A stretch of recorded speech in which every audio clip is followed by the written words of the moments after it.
नमस्कार दोस्तों, स्वागत है आपका वैदिक स्टोरीज में। दोस्तों, बहुत समय पहले एक महान ऋषि भृगु हुआ करते थे। ऋषि भृगु अपने तप और ज्ञान के लिए विख्यात थे। एक दिन तप करते हुए ऋषि भृगु के मन में विचार आया कि तीनों देवता ब्रह्मा, विष्णु और महेश में से सबसे श्रेष्ठ कौन है। ऋषि के मन में इस प्रश्न का उत्तर जानने की इच्छा इतनी प्रबल हुई कि वह तीनों देवताओं की परीक्षा लेने के लिए निकल पड़े। परीक्षा लेने के लिए ऋषि भृगु सबसे पहले ब्रह्मलोक पहुंचे। ऋषि भृगु जब ब्रह्मलोक पहुंचे तब ब्रह्मा जी अपने कार्यों में लीन थे और उनको ऋषि भृगु के आने का एहसास नहीं हुआ, जिस कारण वो ऋषि भृगु का स्वागत सत्कार नहीं कर पाए। ब्रह्मा जी के इस व्यवहार से ऋषि भृगु नाराज हो गए। ब्रह्मा जी का यह व्यवहार उनको अपना अपमान लगा और वो क्रोध से भर गए।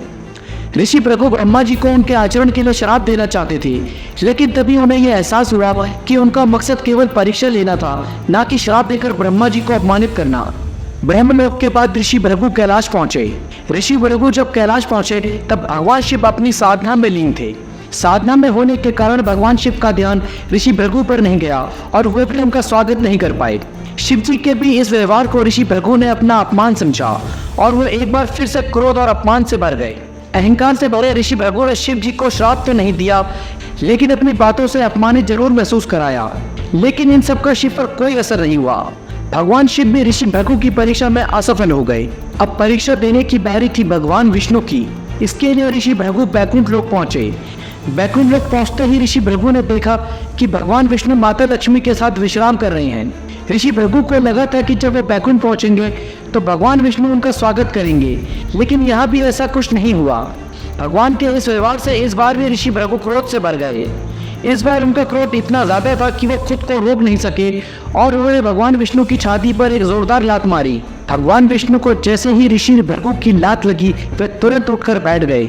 भगवान विष्णु को लगा कि उनसे एक बड़ा अपराध हो गया है, इसलिए उन्होंने तुरंत ऋषि के चरणों को पकड़कर माफी मांगी और बड़े ही विनम्र स्वर से कहा, हे ऋषि, कहीं आपके चरणों पर मेरी छाती की वजह से चोट तो नहीं आई? अगर ऐसा है तो कृपया करके मुझे माफ करें। भगवान विष्णु की इस असीम करुणा और प्यार देखकर ऋषि भृगु का क्रोध क्षण भर में शांत हो गया।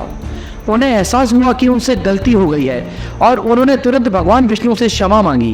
भगवान विष्णु के इस व्यवहार से ऋषि भृगु को समझ आ गया था कि भगवान विष्णु ही वास्तव में सबसे महान और दयालु देवता है।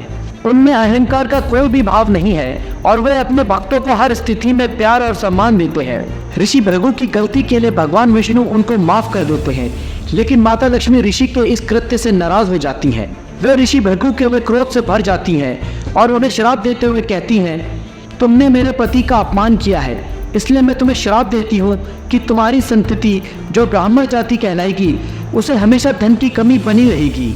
मेरी कमी के चलते वे कभी वैभवशाली नहीं हो पाएंगे। ऋषि भृगु भी माता लक्ष्मी के श्राप को स्वीकार करते हैं, क्योंकि उन्हें अपनी गलती का एहसास हो चुका था। इसलिए उन्होंने माता लक्ष्मी से माफ़ी मांगी और उनके श्राप को पूरे सम्मान के साथ स्वीकार किया। माता लक्ष्मी के श्राप के कारण ही आज भी कई मान्यताओं में माना जाता है कि लक्ष्मी कभी भी ब्राह्मण के घर पर निवास नहीं करती। ब्राह्मण जब तक सच्चे मन और श्रद्धा से उनकी पूजा नहीं करते, तब तक लक्ष्मी उनसे खुश नहीं होती है।